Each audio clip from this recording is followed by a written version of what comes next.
cet endroit est littéralement gravé dans mon cœur. Je l'aime d'amour. Je l'ai vu évoluer au fil des années. C'est un endroit que j'ai visité pour la première fois, il me semble, en 2003. Donc j'avais 13 ans à l'époque quand je l'ai visité. Et ça fait partie de mes révélations, comment dire, culturelles. Voilà, au niveau de la culture, au niveau de l'histoire, ça fait partie de mes révélations. Voilà, c'est comme ça. Et je me suis dit que j'allais peut-être vous faire une vidéo ASMR sur ce sujet. J'ai déjà fait un vlog là-dessus. D'ailleurs, je vais vous mettre le petit d'information ici quelque part. Oula, je pense que ce sera ici. Si vous voulez revoir cette vidéo vlog que j'ai faite il y a quelques années maintenant, je pense qu'il y a, bientôt 3 ans. Et j'avais fait un vlog de cet endroit avec un petit fond musical où on voit vraiment, excusez-moi, que donc des images de l'endroit dont je ne parle pas dans ce vlog, mais je vous montre vraiment avec un fond musical le lieu, car j'ai pu le visiter de nuit. Et voilà, c'était l'occasion de le revoir pour la énième fois, parce que c'est un endroit que je peux visiter tous les ans tellement je l'aime et tellement il évolue. Il est superbe, il est clairement superbe.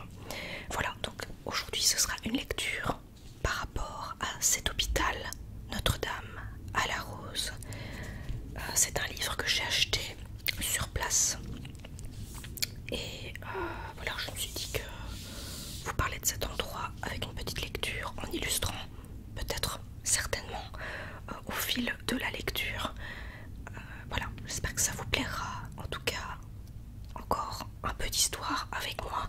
C'est parti, aujourd'hui je te raconte l'histoire de cet incroyable hôpital.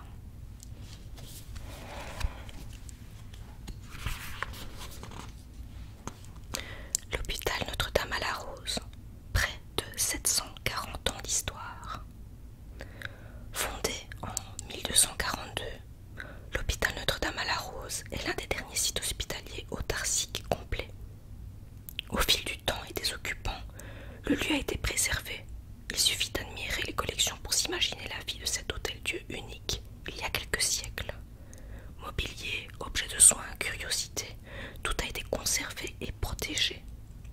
En 1980, les dernières religieuses augustines quittent l'hôpital et laissent derrière elles 700 ans de souvenirs. Serait-ce la fin de l'hôpital Notre-Dame à la Rose? C'est sans compter sur la ténacité d'un petit groupe de bénévoles qui, jour après jour, se bat pour protéger ce lieu que certains auraient aimé transformer en parking.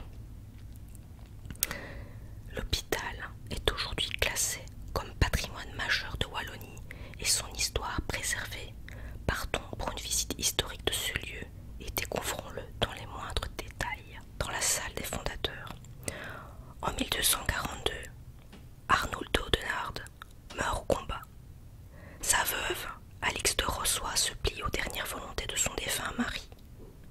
Grâce à un héritage conséquent, elle fonde un hôpital pour pauvres, l'hôpital Notre-Dame à la Rose. Lors de fouilles archéologiques, le gisant présumé d'Arnuldo de Narde est retrouvé. Aurait-il été enseveli dans la chapelle de l'hôpital? Des archives révélatrices. De nombreux documents d'archives nous éclairent également sur les conditions dans lesquelles l'hôpital a vu le jour et a pu jouir rapidement de revenus et de privilèges conséquents. Le gisant en pierre. Donc le reste du gisant en pierre que l'on peut voir en fait lorsque l'on descend au sous-sol. Donc vous avez l'accueil, ensuite vous avez un sous-sol et à partir de cet endroit là vous pouvez voir un gisant donc qui date de la fin du XIIIe siècle avec légères traces polychromie rouge et or. Une précieuse sépulture. Ce gisant date de la fin du XIIIe siècle et fut découvert dans les murs de fondation de l'ancienne chapelle de l'hôpital. Remarquez la cotte de maille, le ceinturon, le bouclier ainsi qu'un petit animal, un chien. On le voit très bien d'ailleurs au pied de ce gisant. Tous ces éléments évoquent la sépulture d'une personnalité de haut rang, un chevalier ou seigneur, peut-être celui de notre fondateur Arnould d'Oudenaarde. Notez à ce propos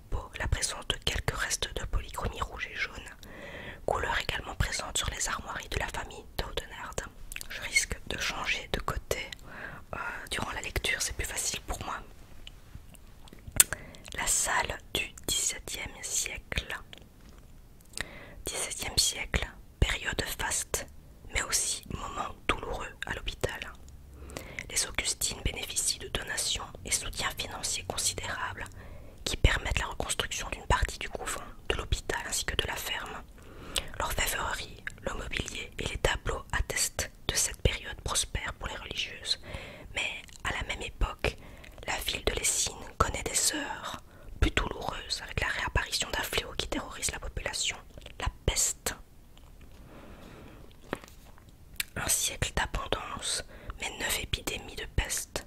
Un ex-voto présentant des pestiférés s'adressant à Saint-Éloi nous rappelle par contre les horreurs de cette maladie dévastatrice. Et c'est vrai que lorsque vous voyez le costume de médecin, c'est impressionnant. Sa hauteur d'homme, je ne sais pas si c'est représenté, oui je pense que c'est représenté sur un mannequin, mais franchement à l'époque ça devait faire extrêmement peur. Et pour info, en fait, je ne pense pas qu'on va en parler ici, mais pour ceux qui ne le savent pas, je vous aurais mis une image en tout cas de ce costume de médecin. Et dans le bec dans le bec de ce masque de médecin, on y glissait des herbes et des huiles, je pense même, pour pouvoir, je veux dire, purifier l'air que l'on respirait à l'époque, parce qu'ils pensaient qu'en faisant ça, ça allait quand même un peu les protéger de la maladie, tout simplement. Donc voilà, donc si vous voyez cette image-ci, c'est dans ce bec que l'on mettait ça. Voilà. Les crédences. Pour éviter l'empoisonnement, la crédence est un meuble destiné aux salles de repas. Ce type de mobilier a été créé au XVe siècle en Italie. Son nom rappelle la confiance qu'il fallait avoir envers son goûteur avant d'entamer son repas. À l'époque, dans les milieux influents, les empoisonnements étaient en effet courants. Le repas préparé, un goûteur testait la nourriture et la mettait ensuite sous clé dans ce meuble. Si le goûteur était toujours vivant après quelques minutes, on pouvait consommer le repas en toute confiance. Les panneaux latéraux arborent un chêne sculpté, l'emblème de la famille Duquesne. C'est un rappel discret de l'illustre famille Duquesne qui en fit don. La salle conventuelle. C'est la prochaine salle lors de la visite que vous visitez. Alors, rencontre avec les religieuses augustines. En pénétrant dans les anciens dortoirs de l'hôpital, on peut encore sentir l'autorité des augustines planer sur le lieu. Ça c'est vrai, c'est vrai. Des objets témoignent de leur spiritualité et surtout nous éclairent sur les motivations de ces femmes si énigmatiques qui veillaient seules les malades. D'ailleurs, l'allégorie de la vie religieuse nous révèle les difficultés et l'austérité auxquelles sont contraintes les sœurs dans l'espérance du paradis et de leur future rencontre avec l'époux divin, Jésus-Christ. Admirez les tableaux représentant toute la hiérarchie ecclésiastique, des sœurs augustines jusqu'à leur supérieur en passant par le maître directeur. Ce guide spirituel, aidé d'une supérieure, gérait les biens de l'institution et sa représentation extérieure. Nous remarquons sur les différents tableaux que plusieurs religieuses arborent un livre, vraisemblablement un symbole de connaissance et de leur foi. Certaines posent également la main sur un crâne, censé nous rappeler notre mort inéluctable et la vanité des biens terrestres. Découvrez également une très originale et déconcertante lamentation représentant un Christ aux formes féminines, dont la symbolique évoque l'aspect nourricier. Ce qui est quand même incroyable en ce lieu, c'est que vous ressentez en effet cette austérité et l'autorité aussi, mais c'est la douleur en fait que les malades ont pu endurer. Voilà, vous ressentez très fort. Maintenant il faut être réceptif aussi, mais je veux dire honnêtement c'est incroyable. Voilà, ce lieu est vraiment à visiter, il est sublime. Lamentation autour du Christ, un tableau mystique. Ce tableau intrigant date de la fin du XVIe siècle et représente le Christ gisant entouré des saintes femmes et de saint Jean. Le Christ y est peint avec une poitrine féminine. Cette manière de présenter le Christ en tant que père et mère spirituelle fait référence à de nombreux écrits religieux et mystiques qui attribuent au Christ des traits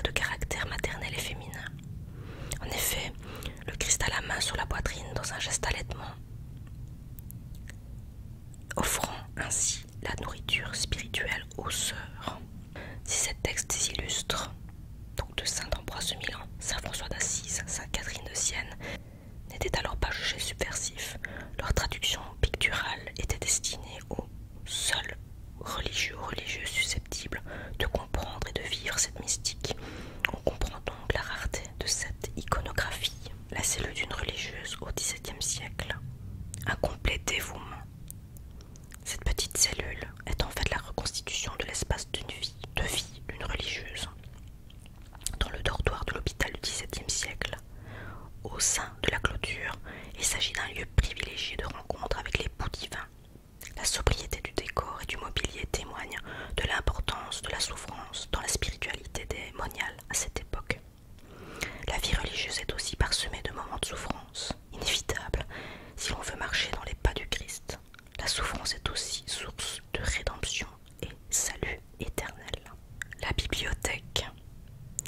3500 ouvrages collectés à travers les siècles. En consultant la bibliothèque, vous serez surpris par le peu de livres traitant de la médecine ou de la chirurgie. En effet, il s'agit pour la majorité d'ouvrages pieux, car les connaissances médicales étaient transmises oralement de religieuses expérimentées à novices. Le parcours de toute Augustine. Chaque religieuse est au départ une novice, et puis elle prononce ses 3 vœux: chasteté, pauvreté et obéissance. Les voiles, couronnes de profession et lettres personnelles sont autant de témoignages touchants de cette vie de recluse considérant la mort comme un passage et une porte d'accès vers le paradis. Saint Augustin. Aider ses semblables pour se rapprocher de Dieu. Dès le XIIIe siècle, l'hôpital adopte la pensée de saint Augustin comme une règle de vie au sein de l'institution. Aimer Dieu et son prochain. En s'engageant activement et en prenant soin de ceux qui se trouvent dans le besoin ou la maladie, on se rapproche de Dieu. Cette règle est une grande source d'inspiration pour les religieuses hospitalières et une aide précieuse dans leur lourde tâche de soignante. Saint Augustin est très souvent représenté avec un cœur transpercé et enflammé, symbolisant la blessure faite par la flèche de l'amour divin, au contact duquel le cœur s'embrase. Monseigneur. L'hôpital sous la tutelle de l'archevêché. Lessines faisait partie jusqu'en 1801 de l'archevêché de Cambrai. Monseigneur, dont vous aviez ici l'appartement d'apparat, dont je vous mettrai la photo, n'était autre que l'archevêque lui-même qui exerçait sur l'hôpital une autorité de tutelle. En effet, il avait le pouvoir de viser les comptes une fois par an et de désigner la dame prieure. Un des plus illustres monseigneurs est Fénélon, qui exerce cette fonction de la fin du XVIIe au début du XVIIIe siècle. La petite histoire raconte que lors d'un passage à Lessines, il aurait offert la magnifique petite Vierge de Cambrai aux religieuses hospitalières. Le bureau de la dame prieure, c'est particulier. La responsable des lieux. La dame prieure chapeaute l'ensemble de la communauté. Les religieuses lui doivent respect et obéissance. Dans ce bureau cossu, elle gère les affaires de l'hôpital, reçoit les familles des malades, règle les problèmes de personnel et tient le grand livre des comptes, du moins jusqu'à la Révolution française. En effet, dès la fin du XVIIIe siècle, c'est une commission administrative des hospices qui prend en main l'administration de l'hôpital. La prieure était choisie parmi les sœurs du chapitre. Celle-ci soumettait alors leur nom de l'élu à l'archevêque de Cambrai, lequel désignait la nouvelle prieure après mûre réflexion. Des yeux vous regardent. Parfois, dans sa gestion du personnel, la dame prieure usait d'artifices pour le moins singuliers. Un portrait espion. En glissant ses yeux derrière cette toile percée, la sœur supérieure pouvait, sans être vue de quiconque, observer les agissements de ses consoeurs ou écouter une conversation qu'elle jugeait de grand intérêt. Si le pouvoir souverain de la prieure ne la mettait pas à l'abri des petits et grands complots, le bon fonctionnement de l'hôpital était évidemment lié à l'observance de la règle. D'ailleurs, ce portrait est vraiment creepy. La salle des étrangers, de salle d'accueil à musée, des visiteurs ou pèlerins de passage étaient accueillis dans ce parloir. Ils pouvaient prendre un repas, se reposer quelques heures avant de reprendre la route, mais la richesse du décor de cette salle des étrangers provient du souhait de la prieure Marie-Rose Carouy. Celle-ci décida d'y exposer quelques-unes des plus belles pièces des collections artistiques de la communauté afin de transformer cette salle d'accueil en musée, et cela dès 1896.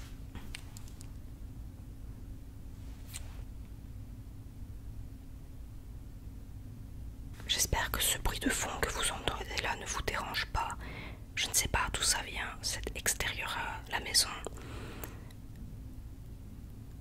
Vous entendez? Ça ressemble à un aspirateur.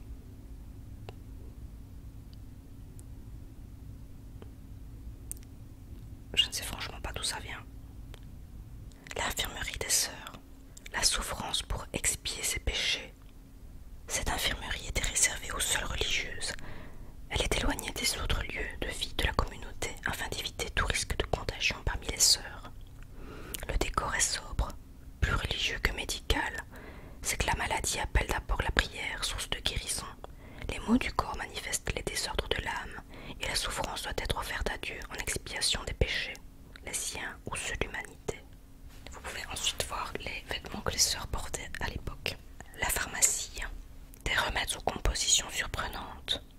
Présentée le XVIIIe siècle, la pharmacie se trouve actuellement sous son aspect de la fin du XIXe siècle. Une sœur apothicaire y préparait les remèdes composés de plantes, de minéraux ou encore d'animaux. Cloportes, vers de terre, vipères et même petits chiens entraient régulièrement dans les compositions de médicaments. De quoi nous faire trembler aujourd'hui et susciter l'appréhension des maladies qui cachaient ces préparations sous l'oreiller pour ne pas les prendre. Comment? Je comprends tout à fait. La thériaque, célèbre contrepoison, était utilisée jusqu'au XIXe siècle et le succès de la pharmacie chimique. L'Elchiase, la grande découverte. Les religieuses de Lessines ont contribué à l'avancée pharmaceutique. En effet, Marie-Rose Carouy crée l'Elchiase en 1897.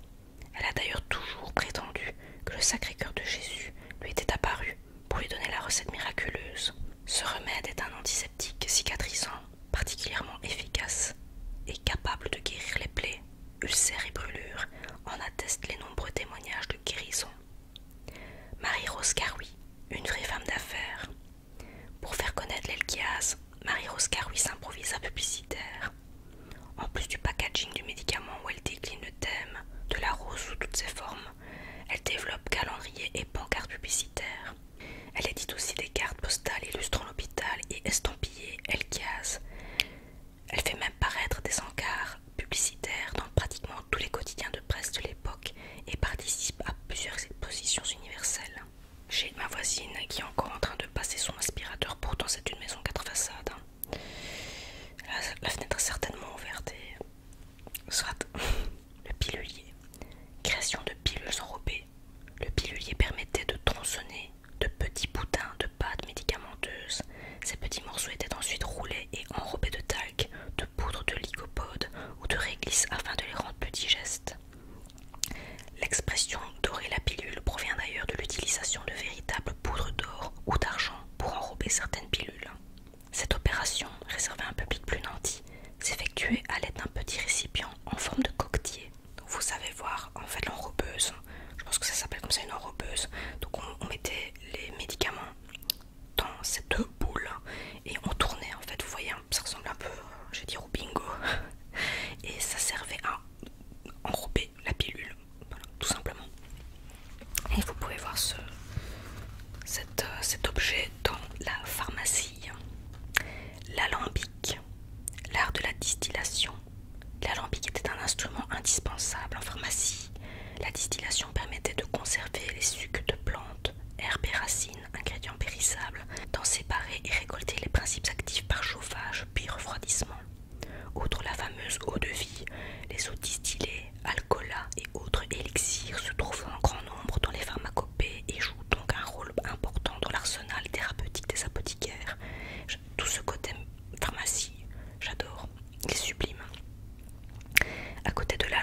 ici dans l'ouvroir après le repas pour effectuer différents ouvrages de couture et de broderie. Le musée rassemblait dans cette pièce d'extraordinaires trésors d'orfèvrerie religieuse et civile de l'hôpital. Il s'agit de dots et donations effectuées soit par les religieuses elles-mêmes, soit par les membres de leur famille. Les inscriptions, les poinçons et les gravures sont autant d'indices qui permettent d'authentifier ces trésors et de les attribuer à tel ou tel atelier d'orfèvre. Les quelques livres et documents anciens exposés dans cette salle ne sont qu'un minuscule échantillon du riche trésor d'archives conservé à l'hôpital Notre-Dame à la Rose. Chartes, livres de comptes, registres de malades, etc., etc. La chapelle, une place de choix dans l'hôpital pour un lieu important. La chapelle a toujours été contiguë à la salle des malades, et cette proximité reflète l'intérêt apporté tant aux soins de l'âme qu'aux soins du corps. Tout pauvre malade désireux de se faire soigner à l'hôpital devait communier et se confesser dès son admission. Il confiait donc son rétablissement à la miséricorde divine et espérait bien sûr que les bons soins prodigués par les religieux et par le médecin viennent quelque peu soulager sa souffrance. Lors des offices, les deux grandes portes du fond de la chapelle étaient ouvertes et les malades pouvaient ainsi suivre la messe tout en étant alités. Le maître-autel est représentatif de l'art baroque avec ses dorures, plaquages de marbre et de bronze et ses impressionnantes statues polychromées de Saint-Éloi et Sainte-Ursule.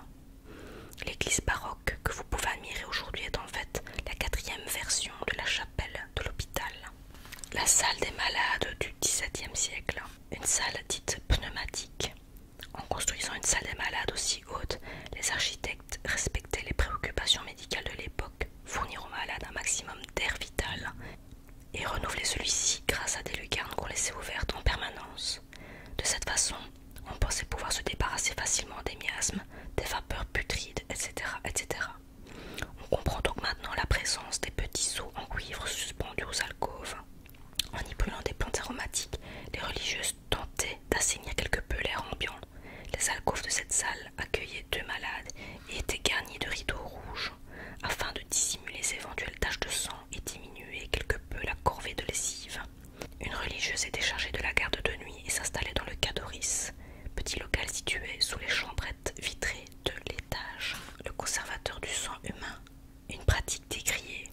Même après la publication en 1628 de l'ouvrage Des Motu Cordis, dans lequel Harvey décrivait la circulation de sang, la saignée continuait à rencontrer un grand succès, malheureusement bien souvent entaché de graves inconvénients pour le patient: anémie, phlébite, hémorragie, infection.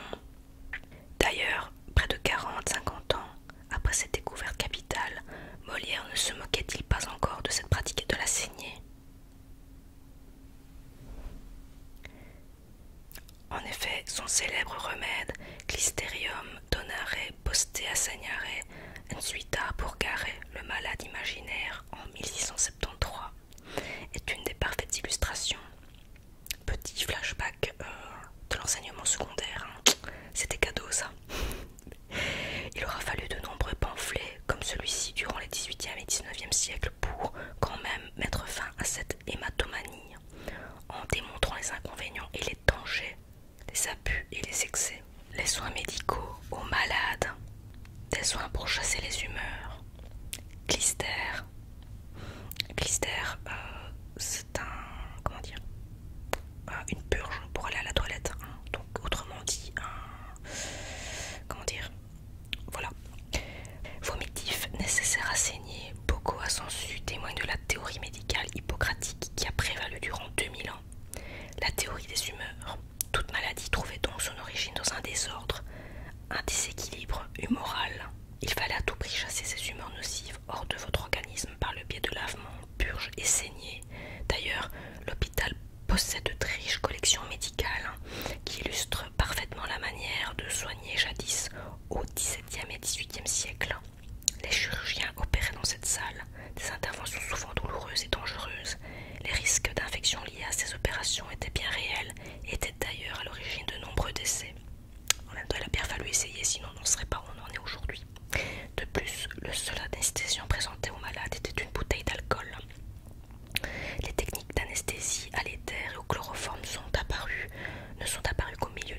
19e siècle, le musée présente de nombreux instruments utilisés autrefois pour une trépanation ou encore une amputation. Ils avaient expliqué que donc dans la salle des malades, ils procédaient à des opérations et en effet donc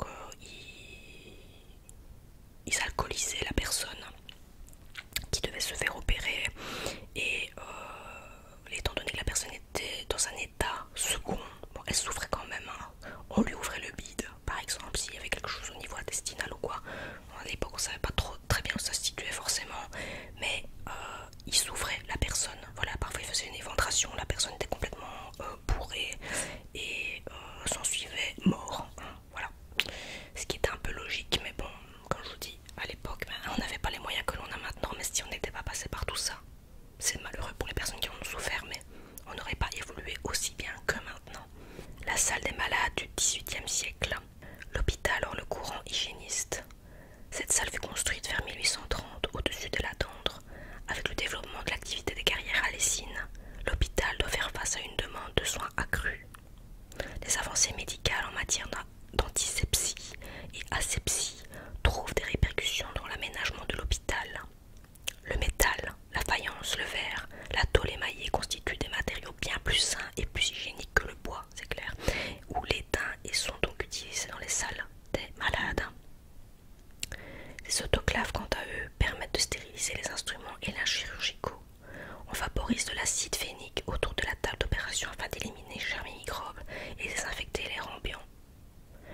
Un siècle d'évolution médicale. Le XIXe siècle aurait été le siècle des grandes avancées médicales grâce à des découvertes fondamentales en matière d'anesthésie, d'antisepsie et de microbiologie, de techniques de diagnostic. De nombreuses matières médicales comme l'ORL, la radiologie ou encore l'électrothérapie vont devenir des spécialités à part entière. D'ailleurs la radiologie, la première radio qui a été effectuée je pense, s'est déroulée durant la Première Guerre mondiale je crois. Je vous mettrai l'info juste ici, mais voilà, ça a permis de sauver parfois certains soldats qui ont été touchés lors de la guerre. Les instruments et documents exposés dans cette salle des malades illustrent à merveille tous ces changements. Les 3 A, anesthésie, antisepsie et asepsie. La chirurgie en pratique. Pour caractériser la situation de la chirurgie dans la première moitié du XIXe siècle, on peut dire que la mortalité résultant des interventions chirurgicales était telle que même les plus grands chirurgiens de l'époque, de Peutren par exemple, se montraient très hésitants, voire même réticents à l'idée de devoir opérer un patient. L'acte chirurgical était théoriquement concevable, mais il ne pouvait guère être mis en œuvre tant il était dangereux. Grâce aux 3 découvertes, l'anesthésie en 1846, l'antisepsie en 1867 et l'asepsie en 1878, la chirurgie est entrée dans une ère nouvelle. Les chirurgiens osent enfin ouvrir un thorax ou un ventre et opérer l'intérieur de ce corps humain qu'ils avaient tant étudié, disséqué et analysé. L'anesthésie, la maîtrise de la douleur. Jusqu'au milieu du XIXe siècle, les médecins restaient peu convaincus devant les diverses tentatives d'anesthésie, donc plantes, narcotiques, pavot, jusquiam, mandragore, absorption d'alcool, froid, coup sur la tête. Les pauvres. Même le grand chirurgien Velpeau, en 1839, déclarait « Opérer sans douleur est une chimère que l'esprit humain ne saurait soutenir. » Et pourtant, en 1844, Wells, un dentiste ambulant du Connecticut, inhale du gaz hilarant, protoxyde d'azote et se fait arracher une dent sans ressentir la moindre douleur. En 1846, Morton démontre publiquement les propriétés anesthésiantes de l'éther lors d'une opération au Massachusetts, hôpital de Boston. La reine Victoria, pour accoucher de son fils Léopold en 1853, fut endormie grâce au chloroforme que lui administra son médecin à l'aide d'une compresse et d'un goutte à goutte, anesthésie dite à la reine. La voie était ainsi ouverte vers l'intervention chirurgicale sans douleur, et ça c'est génial, enfin. L'antisepsie.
chirurgicaux.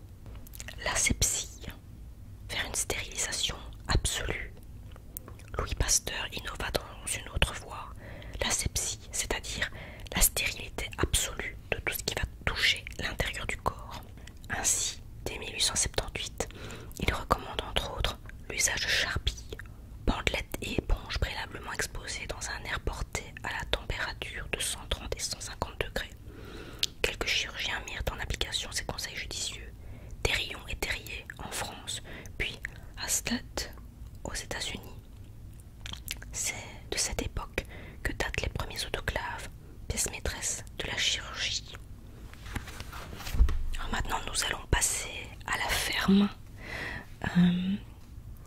Donc, parce que l'hôpital en fait vivait en autarcie, comme je vous l'expliquais au tout début, et il se suffisait à lui-même. Donc, la terre nourricière, les fondateurs considéraient que la ferme était nécessaire pour l'économie de la maison et qu'elle était un moyen indispensable de pourvoir aux besoins des pauvres malades et de la communauté.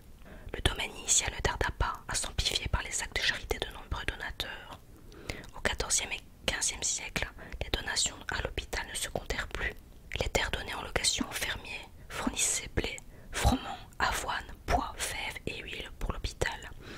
4 frères convers faisaient à l'origine partie du personnel et prenaient en charge les travaux de la ferme. À partir du XVIe siècle, la ferme sera confiée à des ouvriers salariés. Le dernier fermier de l'hôpital a pris sa retraite en 1990, l'année de ma naissance. Le jardin de Simple. Je rêve d'en avoir un. La culture des plantes thérapeutiques. Pour subvenir à ses besoins, l'hôpital possède également son jardin de Simple. Les sœurs cultivaient donc leurs propres plantes condimentaires et médicinales qui entraient dans la préparation des mets et des médicaments. Environ 120 espèces de plantes médicinales y sont cultivées dans les nombreuses plates-bandes séparées de haies, passes de buis, angélique, camomille, menthe, valériane, guélidoine, consoude, bourrache, pavot, belladone. Ce jardin est aussi un témoignage du succès de ce type de culture dans la région de Lessines, de Acran et Flobec. En 1910, 300 hectares étaient réservés à la culture des simples dans notre région. Soucis, guimauve, camomille, aunay, angélique, bardane, jusqu'âme. Les nombreuses herboristeries assuraient la transformation et la distribution de ces précieuses denrées. Ne subsistent aujourd'hui que quelques champs d'angélique, rares et dernières traces de cette culture si spécifique. La pulmonaire officinale, la vertu des simples, selon la doctrine des signatures qui associe directement l'apparence des plantes à leur utilisation médicinale, la pulmonaire devait soigner les poumons. En effet, les feuilles sont parsemées de taches claires qui évoquent des poumons touchés par la maladie. Ainsi, la pulmonaire fortifie les bronches et est surtout utilisée dans le traitement des toux chroniques comme la coqueluche. Elle peut également être prescrite en cas de grippe, bronchite, catarrhe pulmonaire ou pharyngite. La cour des malades, un bon bol d'air pour recouvrer la santé. Cette cour ne fut en effet accessible aux malades qu'à partir du XIXe siècle. Les médecins recommandaient alors aux patients de prendre l'air lorsque leur santé le permettait. La cour des malades est ceinturée de plusieurs bâtiments dont l'histoire est étroitement liée à celle de l'hôpital. Certaines fondations du hall d'accueil actuel remontent aux origines de l'hôpital du XIIIe siècle. Il abrita tantôt un lavoir, une salle de soins pour soldats et finalement un hospice pour vieilles femmes. Un dernier mot sur l'arbre majestueux situé au beau milieu de cette cour des malades. Ce tilleul à la petite feuille a été planté en 1880 à l'occasion du cinquantenaire de l'indépendance de la Belgique. Le cloître et son jardin. Un quadrilatère harmonieux et silencieux. On ne peut restreindre la fonction d'un cloître à une simple galerie de circulation. La sérénité qui se dégage tant du cloître que de son jardin nous rappelle que cet espace était jadis lieu de prière, de méditation et de communication pour la communauté religieuse. C'est l'espace de clôture réservé aux sœurs. Le cloître évoque donc l'isolement, le renoncement, mais grâce à son jardin intérieur, il est aussi ouvert sur le ciel. La religieuse a ainsi tourné vers le royaume, annoncé par le Christ. Le public, lui, n'avait accès qu'à la chapelle et à la salle des étrangers. Les religieuses ont entamé la reconstruction du cloître vers 1530 pour l'achever vers 1710. Près de 2 siècles de travaux et pourtant une belle harmonie tant au niveau du style, gothique tardif, que des matériaux choisis, briques enduites et pierres de craie blanche. La glacière, l'espace frigo. Pour conserver les aliments au frais, viande, légumes, laitage, les sœurs disposaient déjà dans la seconde moitié du 19e siècle d'un espace frigo appelé la glacière. Celle-ci se situe dans le prolongement du jardin de Simple, à l'emplacement de l'ancien cimetière des malades abandonné en 1837. Cette construction souterraine se compose d'un escalier de 2 locaux, un petit sas de 4 mètres carrés, la chambre froide destinée à conserver les aliments au frais et un énorme puits cylindrique adjacent d'environ 7 mètres de hauteur. En hiver, la glace était prélevée dans la Dendre, toute proche, et elle était stockée toute l'année dans cet impressionnant cylindre maçonné. Les textes mentionnent qu'il restait encore 1,5 mètre de glace au mois d'août. La glacière de l'hôpital de Lessines fonctionnait encore durant la Première Guerre mondiale. Voilà, la lecture est terminée. Ça m'aura pris, je pense, plus d'1 heure pour vous faire cette vidéo. En même temps, ça m'a permis de me remémorer en fait la visite de l'hôpital et des détails que j'aurais pu oublier, même si j'y suis déjà allée, je pense, 5 fois déjà. Voilà, j'espère que cette vidéo vous aura plu, qu'elle vous aura bien informé en tout cas, et détendu bien sûr. C'est le but aussi de cette vidéo, de vous relaxer avec ma voix très douce. Voilà, donc j'espère que ça vous aura plu. Je vais rigoler au montage, hein, je le sens, ça va être folklorique, mais c'est pour vous que je fais ça. Ça me fait vraiment plaisir de faire ce genre de vidéo. Voilà, donc j'espère que ça vous aura plu. Abonnez-vous si ce n'est pas encore fait.